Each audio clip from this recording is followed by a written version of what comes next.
Hello, folks. Welcome back to World War II TV and another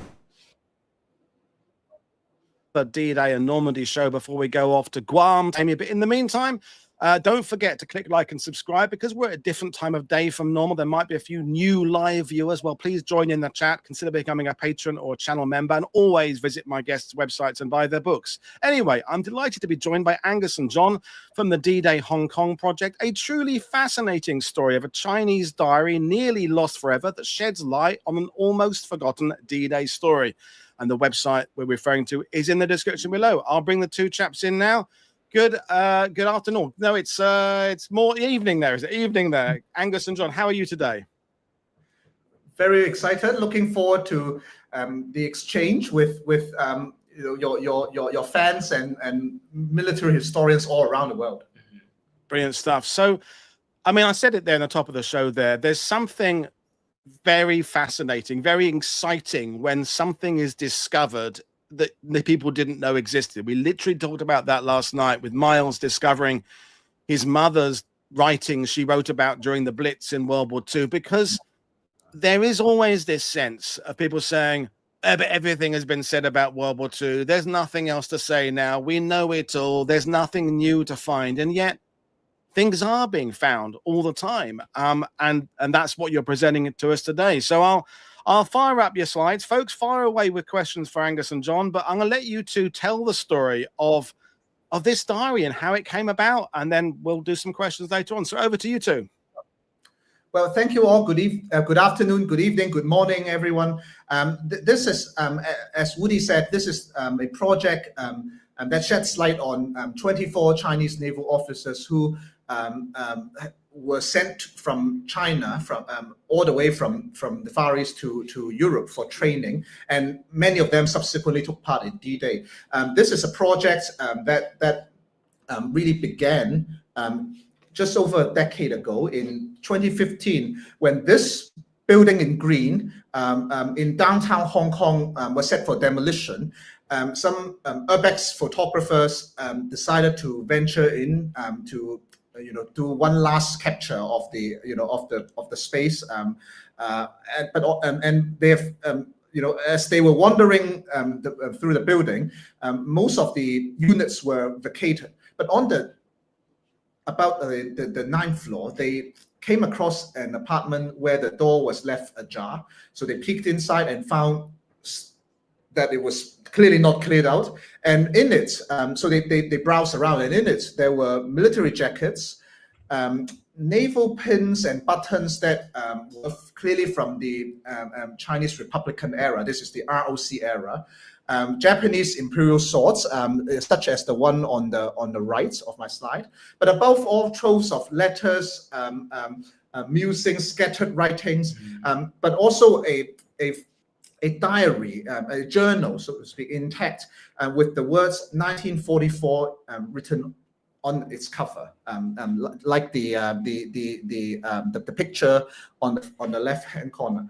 The journal turned out to belong to a Chinese officer, Mr. Lam Ping-yu, who was born in Java, Indonesia. He came from a family of 9 siblings, but the father was, no ordinary character. As it turns out, he in fact was a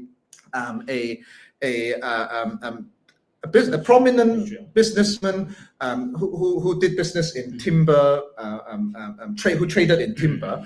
But in the years 1911 and 12, Woody might know this was a chaotic era for China, because it was the year when when Imperial China was overthrown by our great revolutionary, the founding father of the Republic of China, Sun Yat-sen. And Mr. Lam's father was one of the financiers of the movement. So that, we suspect, is in part why Mr. Lam was instilled with a strong sense of patriotism. So at the age of 10, he, along with his brothers, were sent to back to China to be enlisted, to study, and then eventually in his teens, Mr. Lam would decide to enlist in the Chinese Navy, in the ROC Navy, on officer grade. From the musings, the writings that were found in the apartment, we have an excerpt here. You can see Mr. Lam was a young man with high ideals and with aspirations for his country and for the world. And yet, as these things are, as we know, as being young people ourselves, reality often treats its youth rather harshly. So Mr. Lam's service in the Navy coincided with the period when China had suffered a string of defeats and aggression from Japan. And Mr. Lam had really wanted the Chinese Navy to put up a fight, a proper fight. But because of different circumstances, domestic considerations and others, the Navy, well, rather the country, China, would surrender and would a truce would be reached. And you can see from this excerpt, Mr. Lam was not a very forgiving man. He wrote rather harshly of the Navy where he had served. He even writes of having wasted a good few years at the service of this beggarly institution. So this was we're talking about a young man who had high hopes and expectations of his country, but was often let down.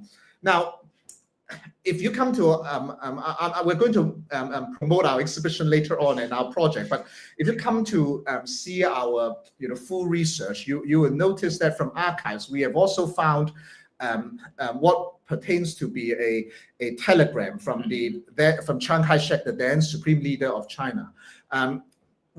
In that particular telegram, denotes Mr. Lam, along with his classmates from the Naval Academy, having put forward their names, asked for the opportunity to be sent to Britain for training. And the reason he cited was inadequacy in skills and in capacity. And so he was outgoing, he was ambitious, he was always looking for opportunities to enrich and to better train himself.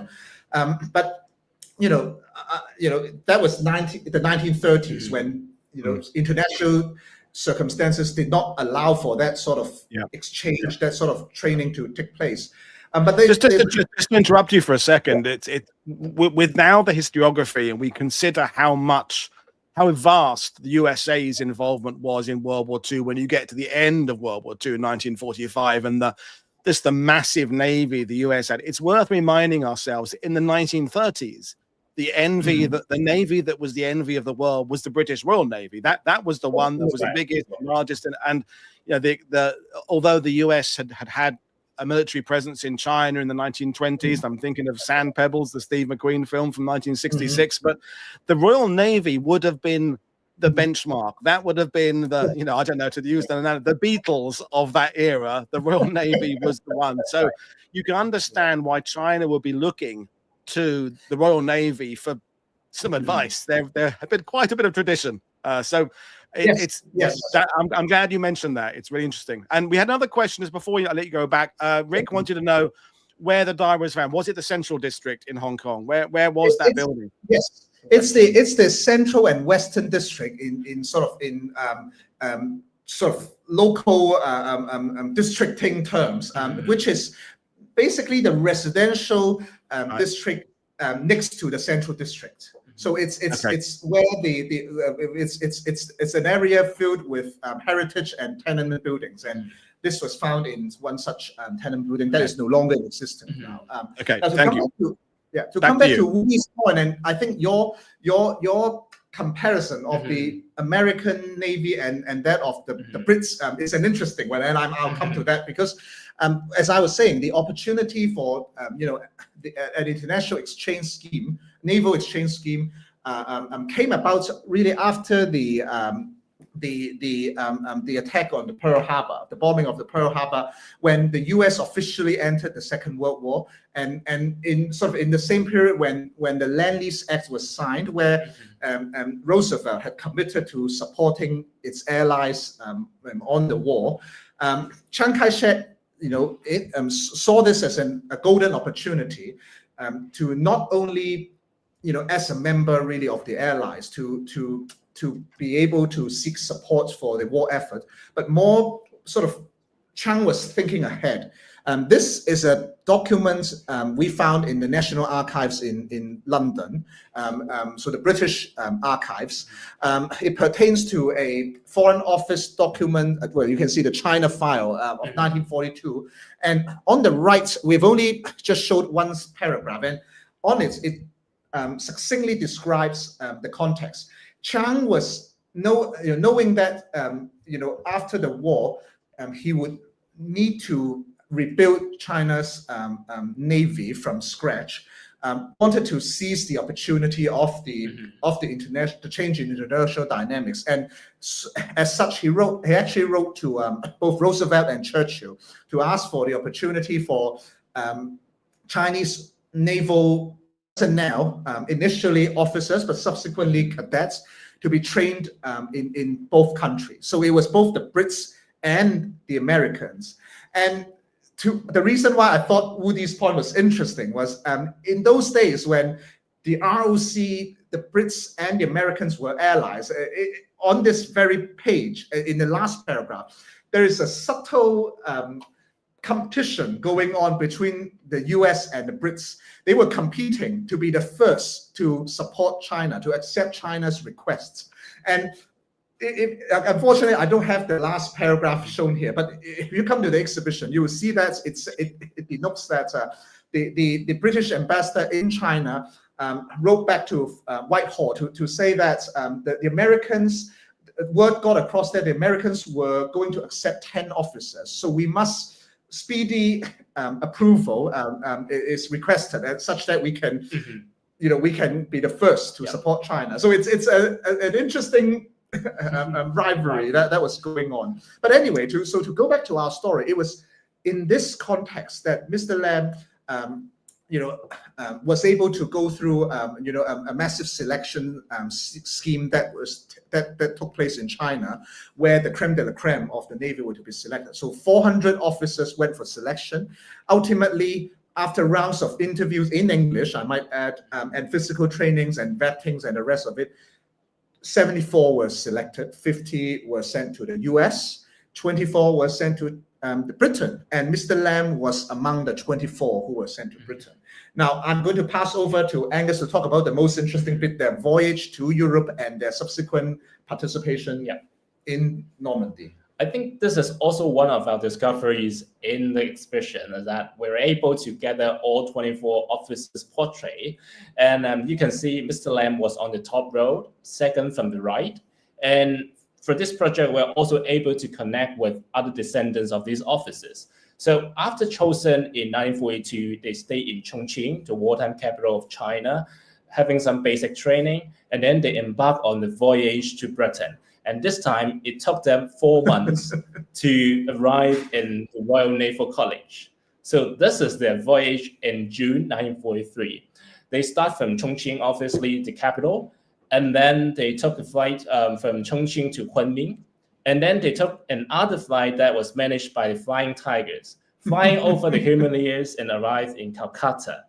And after that, they took a train from Calcutta to Mumbai.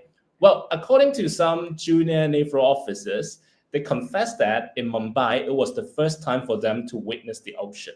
Because when they joined the Naval Academy has already retreated to inland to Guizhou. So there was no opportunity for them to have real sea training. So they said it was a special but somehow embarrassing moment for them as Chinese officers to witness the ocean for the first time in India. And then after that, they took a vessel sailing through Indian Ocean, Red Sea, Suez Canal, and around in September 1943, the exact day when Italy officially announced the surrender, they arrived in Cairo. And there was a possibility for them, following the surrender of Italy, there was a possibility for them to sail through Mediterranean Sea, through Gibraltar, and arrive in Britain.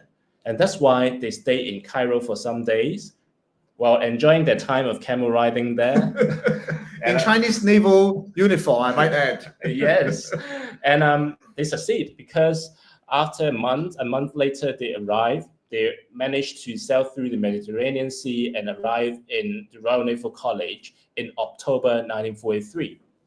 So this time in our research, we are also able to find out the document recording their arrival. So on the top, you can see this is a document from the British government from the Naval Historical Branch. It said that 24 officers, they arrived at the college on 8th October 1943. So most of them, they stayed in the college for around half a year. They enjoyed their time there with possibly a Christmas party there in December. And also, according to some officers, they witnessed the London blackouts.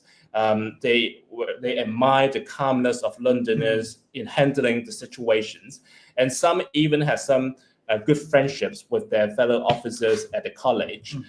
They even went out to pubs to have beers after school. So they enjoyed their time there. And until March 1944, you can see 20 of them, they left the college first. So they transferred to a barrack, which was called the Chatham Barrack, for some basic gunnery training. After 2 months, they were ordered to assign to different vessels, different Royal Navy vessels in pairs. And this time, this is the first time for them to start their first sea training. And well, obviously, as I mentioned, it was in May 1944. So it's natural that the first mission was the Normandy landings. And it's also the moment when Mr. Lam started penning his diary. So his diary basically cover the durations from May 1944 to November 1944. It mostly covered his first sea training with the Royal Navy on board. And this is his second entry. He said that he went to Scotland and he was ordered to serve on board HMS Ramillies, an old dreadnought that started her service in 1917 during the First World War. So when he was on board, the ship was very old, is nearly 30 years old. So he also said that, okay, this was a big ship, but also an old ship. But he enjoyed having some conversations with officers and the crew members on board. And around the 2nd of June, as he recorded, the captain announced the mission. They were going to have some special missions, but the captain refused to disclose any details. But Mr. Lam was pretty observant. He deduced at the same day that, okay, after observing the formation of the fleet and the directions of the sailing, he is sure that they were going to open up the second front. So going back to this entry, you can see he said that he was on board on the 29th of May, 1944. And this is also a quite significant discovery from our projects because we're able to locate the ship logs of Ramillies and we're able to verify the presence of Mr. Lam serving on board together with one other colleagues from China. So you can see at 1 p.m., Sub-Lieutenant Chow, Mr. Chow, the colleagues of Lam's, Chinese Navy, and Junior Lieutenant Mr. Lam Ping-yu, Chinese Navy, John Shep. So we're able to verify a lot of Mr. Lam's accounts, including what he experienced during D-Day. So during D-Day, as we can see, this is the full map of their plan, their action plan. Mr. Lam and Ramillies was on the eastern side, on the right side of the map. They were at Sword Beach, and their major responsibility was to provide fire support for the landing forces at Sword Beach by bombing a battery called Mont Cannacy in Bernaville. Mr. Lam spent around 5 full pages, all in traditional Chinese characters, to describe what he witnessed during that day on board HMS Ramillies. And this is his entry on 6th of June 1944, and we have an excerpt of this. He said that they encountered dangers.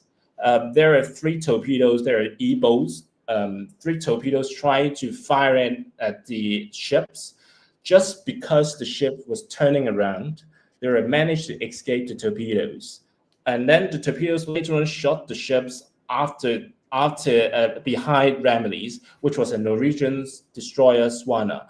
And Swana immediately broke into 2 and sunk into the water. So you can see they encountered dangers. And by comparing other diaries that were written by other veterans on board HMS Remedies, we were able to verify Mr. Lam's account was accurate, because quite a number of them, they also mentioned the 3 torpedoes. But apart from that, Mr. Lam also mentioned some relatively relaxing moment on board. He shared what he ate that day. He said, "Oh, I had tinned beef, sausage, bread, and also British afternoon tea." So he shared that from a Chinese perspective. So it's pretty refreshing, and it's pretty interesting, because it was the only known primary source about what Chinese experienced during the operation. And so after spending around 2 weeks in Sword Beach and afterwards in Gold Beach, Mr. Lam and Remedies returned to Portsmouth for some repairs. And around August 1944, they were ordered to take part in another important operation that led to the full liberation of France, which was called the Operation Dragoon, the liberation of southern France. And this time, for Mr. Lam and other colleagues, they also all involved in the operations. The missions was similar, to provide fire support for the landing forces. And this time, according to both Mr. Lam and other officers' account, the operation went quite smoothly, because within around 2 weeks, they were able to enjoy sunshine and beaches in Corsica. So this photo was taken in Corsica after the operation. So this time, you can see were actually the officers, the Chinese officers, they did not only take part in Operation Neptune or Operation Overlord, but they also take part in Operation Dragoon. So they're involved in 2 important operations that led to the liberation of France. So after that, they returned to Britain for further trainings. They stayed in Portsmouth in the first half of 1945, having some advanced courses, studying torpedoes, anti-submarine, submarine signals, etc. It's just around days before VE Day, they finished their studies. And then they were divided into 2 groups. The first group stayed in Britain for further submarine training. And for those whose expertise was navigation, like Mr. Lam, they served on surface vessels.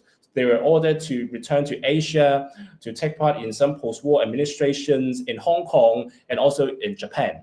And after spending around the half a year in Asia, they all returned to Britain and finished their studies. So basically, starting from 1946, they complete their studies, they graduate, and gradually return to China. So this is basically their 3 years of training in Britain, including what they experienced in 1944. And this is the major content that Mr. Lam covered in his diary. So just to sort of bring our presentation to an end, and I'd love to entertain any questions. Then maybe I know this group is is very knowledgeable about some of them are Woody can be the umpire on this, but there can be the judge on this. But this is this research project is driven by a group of young volunteers. I'd like to think sort of led by us too, but it's a much larger group, primarily in Hong Kong, but there are also volunteers in the UK and France, and we I kept mentioning an exhibition. We have been putting on an exhibition in Hong Kong, which is due to actually be shown in Britain and then subsequently in France from next month onwards. The exhibition is in essence the culmination of our research findings, consisting obviously of the transcribed and translated version of the diary, but also its early musings, but also facilities, replicas of documents that we have found across archives in Asia and Europe.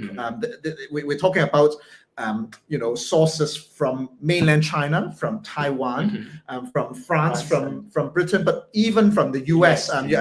Woody will recall we mentioned there were also 50 officers who were sent to the US for training. Now they never really took part in active battles, so to speak, combat missions, because the war was not happening on American soil. But nonetheless, we thought it does shed light on the historical context of why these officers got the opportunity to be in Europe and elsewhere. So it adds flavor to it, and in our exhibition we seek to illuminate. We seek to shed light on the entire story. And so I'd love to. I'd hope to be able to see many of your fans, your watchers, Woody, at our exhibition. And I hope so. Any questions? Yeah. We've got plenty of questions. Yeah. Are you getting more slides, or should we drop the slides out? We got more? Yes. So the first one is, well, from Norma, is representing it. What happened to Mr. Lam after the war? Why did his belongings end up in that apartment building? I mean, that's the human interest story. Very, very perceptive. A natural question to follow. So, in a nutshell, we didn't really know that much about his post-war career. While we were researching for the exhibition, they sort of relying on hints. We sort of knew when the Chinese Civil War took place. Obviously, these officers were forced to pick sides, right? Some went with Chiang to Taiwan. Some stayed with Mao in the mainland of China. Mr. Lam chose neither. He came to Hong Kong and became a merchant sea captain, worked in the maritime business for 30 odd years. We knew he was living, he was not poor, put it that way. He was above middle class. He from documents found, from rental receipts, we knew he owned a large apartment, not the apartment where the stuff was discovered, but in the same area of Western District. Now, we know that Mr. Lam would later on give birth to a son and a daughter, married, I should add, a Japanese wife in Hong Kong. And then in the 70s, the Lams would decide to relocate abroad.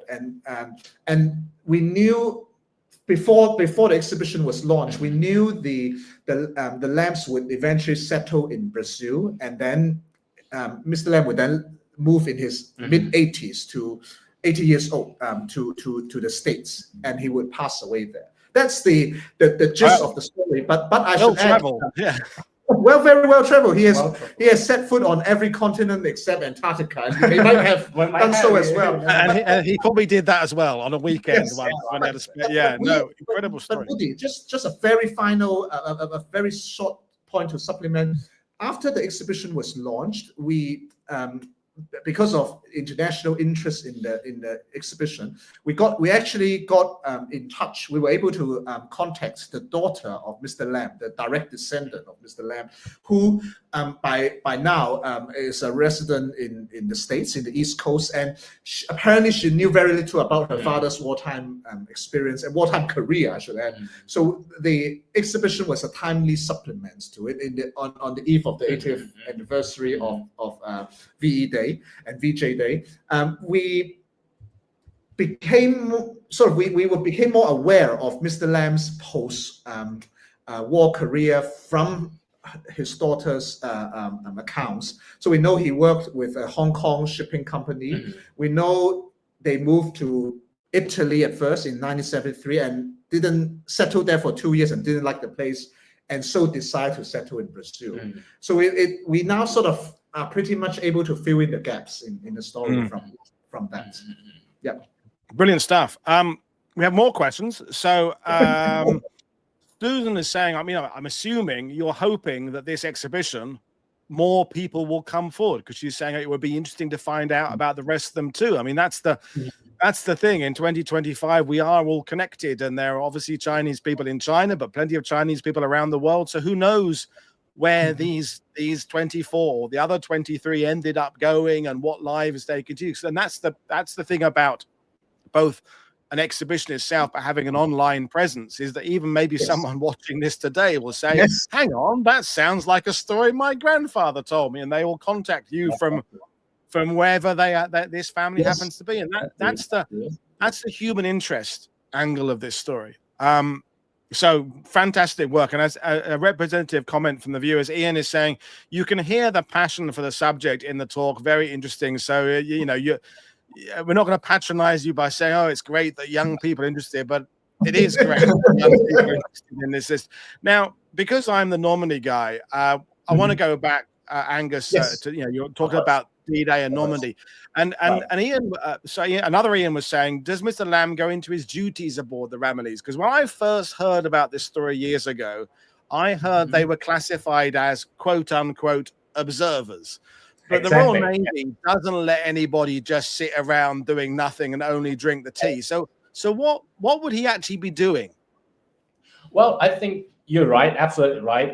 His major responsibility was working as an observer. So he stayed most of the time on the bridge, sometimes with the captain and or other, to observe the operations on board. So that's why his diary was so interesting, was that he observed a lot, he witnessed a lot, and he wrote all that down in the diary, including like what happened on board, and even what the interns or the cadets examinations, what is the examination results or the reactions, he all wrote that in the diary. So you're right, their major responsibility was observers. We're observers, But that makes his views interesting, because he's moving around departments, assuming, you can only assume that one day he's looking at the function of the guns, the next day he's looking at, I don't know, fire precautions, the next day he's looking at navigation, because it's all about him learning the skills to take back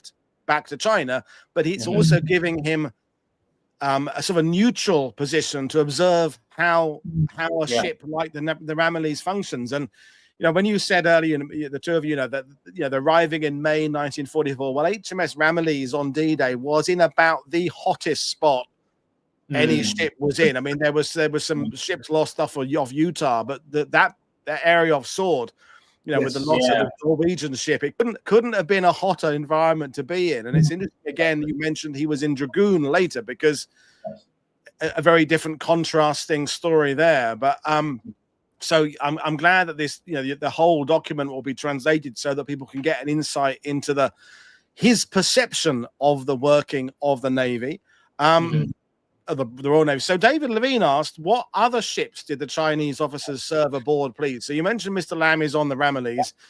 I'm guessing the other 23 are out there somewhere. Or is that, have you got all the story, or have you only got some of it so far? So at the moment, we're able to locate around 14 of them, because as far as we know, 20 of them, they involved and they took part on the onboard the sea training, because 4 of them, their expertise were about shipbuildings. So it's very likely they didn't really take part in the sea training part. But for those, the 20 that went through gunnery practice in Chatham Barrack, they were assigned on board in pairs. Now we know Mr. Lam and other colleagues on Ramillies, and we know that there are another 2 officers serving on board HMS Warspite, also on Sword Beach, so providing fire support again. And also for other officers, they were on board some escort carriers. For example, we know they were serving on HMS Searcher, HMS Kent, Berwick, and Emperor. So they have different duties. Some of them, they took part in the deception plans. Some took part in providing air cover for the landing forces or the military. And some, they took part in the anti-submarine patrols along the channels. If I may just very quickly supplement, the difficulty with this line of research is with the ship's logs, you can only use them to verify and fact check without knowing first the whereabouts of an officer. It's almost impossible to look. So we have to rely on, again, accounts here and there.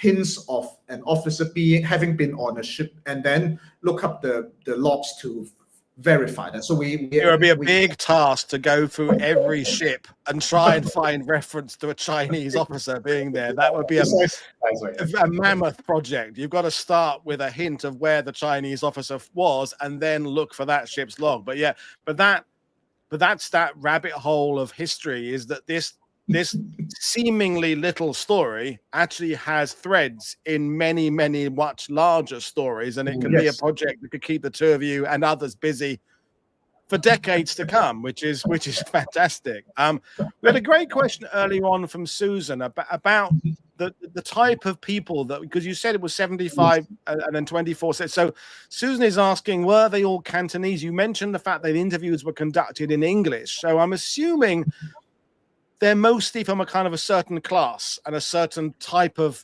reasonably affluent Chinese. Is that what your research shows? So it's an excellent question. I think the sort of affluency and sort of ancestral sort of whether they were all from the same region are two different questions. I'll allow Angus to elaborate, but it's a very good question. So we can go back to some history of the Chinese naval history. So before the Second World War, all these officers, they were dominated by one or two factions, and most of them, they come from one province. And for those who are assigned to Britain for training, by the way, because they are not, the special of them was that this was the first batch of Chinese officers sent to Britain for training during wartime. But before wartime, before the outbreak of the Second World War, there were several batches of Chinese officers assigned to the Royal Naval College for training. So there was always, some collaboration between the two going on. Yeah. Most of them, before wartime, they came from 1 to 2 provinces. But this time, just after the outbreak of the war, as the dynamics both globally and domestically change in China, Chiang Kai-shek has an opportunity to recruit all youth from all over China to join the Navy, and they were able to select those from different provinces to train in Britain. And that's why some, like Mr. Lam, he came from Canton, and some even from the northeastern part of China, and some were in the coastal area of China, and some even in Sichuan, in the inland area of China. So they come from all over the place. They come from different places in the country. Okay, thank you. So this is now my question. I mean, I can completely see the benefit of the touring exhibition. It reminds people in France that China had a role on D-Day, and I'm all for the encouragement of everyone realizing that D-Day was a united nations. It was everybody going in together, and that's an important message in 2025. And it's also at its heart just a fascinating human interest story that there are these Chinese officers as part of something so traditional as the Royal Navy. I mean, you cannot get an environment in the UK that is more layered with culture and traditions. We've done shows on the channel about the language the Royal Navy use. I mean, obviously there's a shared love of tea. That's the denominator there. But just the cultural differences of, it's not like they're going to a university like you two did, where you're meeting people from different walks of life.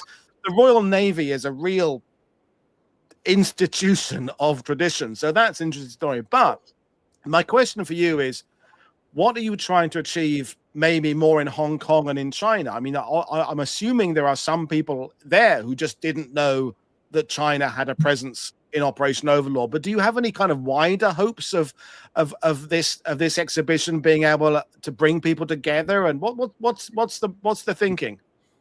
I mean, we this is a very, very good question. Something we have been reflecting, and as the project went along and as traction was gained, but it's also obviously an evolving mission. We have foundationally speaking, bridging people and bringing people, sort of bringing history to people's attention is Yeah. in and of itself intrinsically important. I suppose while we are not political, I can't help but, you know, when you ask that question, I can't help but recall, you know, a very concise quote from a British journalist when he first came across the story. He felt, having read through the gist of the story, that's how ironic it was that 80 years ago, you know, relations, friendships, things could be so much better despite things being so much worse. And I think in a small way, you know, just as the study of history serves to inform but to inspire, we want to remind people that there could be another way, and that people can get along. People from very different cultures, you know, can come together for the same goal. This is at war, but even in peacetime, people of different cultures can get along. I mean, no fewer, as far as I know, no fewer than 3 officers have, well, as far as we know at least, have developed romantic interests, shall we say, while during their time in Britain. Some of them were more successful than others, put it this way. Mr. Lam had an admirer, but from Britain, but they didn't. He married someone back after the war in Hong Kong, as I said earlier, a Japanese. While he was during his brief stay in Britain.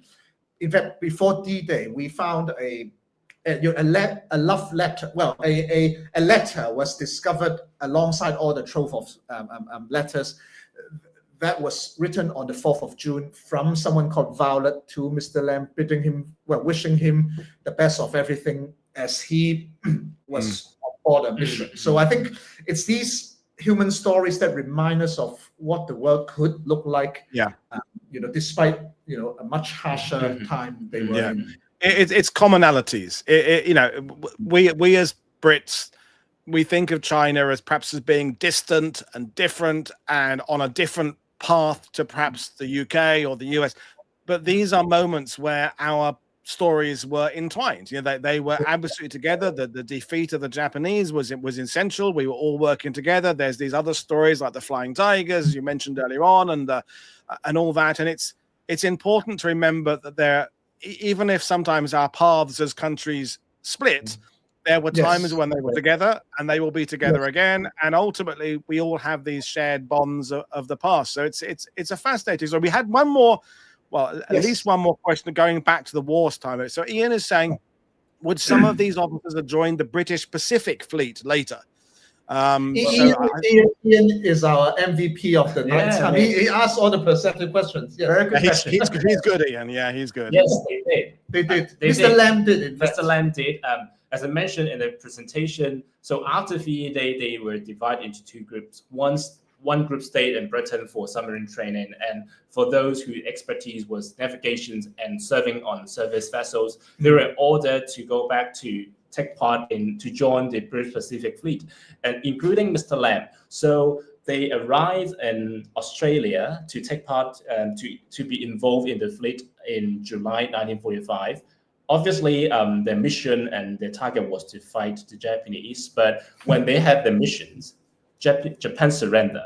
And that's why they have some sort of rearrangements of their missions. And that's why Mr. Lam and other colleagues, they take part in the takeover of Hong Kong after the war. They take part, like Mr. Lam, he took part in the humanitarian relief and the humanitarian missions supporting food and medicines to Hong Kong after the war.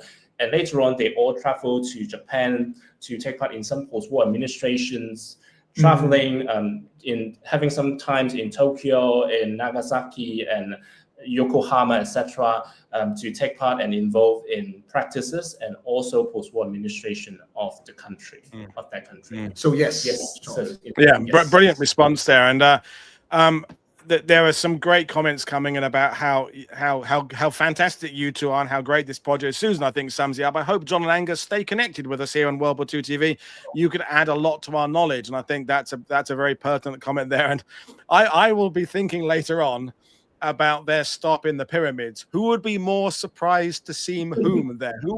Would the Egyptians be more surprised to see the Chinese? Would the Chinese be more surprised to see the camels? But this is this cultural coming togethers that that World War II were common for. And when you mentioned they arrived at the Naval College in 1943, well, perhaps a decade earlier, they would have really stood out. But by 1943, Poles, Czechs, Australians, Rhodesians, South Africans, a plethora of people from around the world had been through the UK now. So seeing people of different colors, different backgrounds, speaking different languages was completely common by 1943 in the UK. In fact, it was weirder to walk down the street and not see someone wearing the uniform of the French Navy or the Royal Netherlands Air Force, whatever it would be. It was a truly international time, and that's fantastic. So this is it really. This one will stump you. Leslie is asking,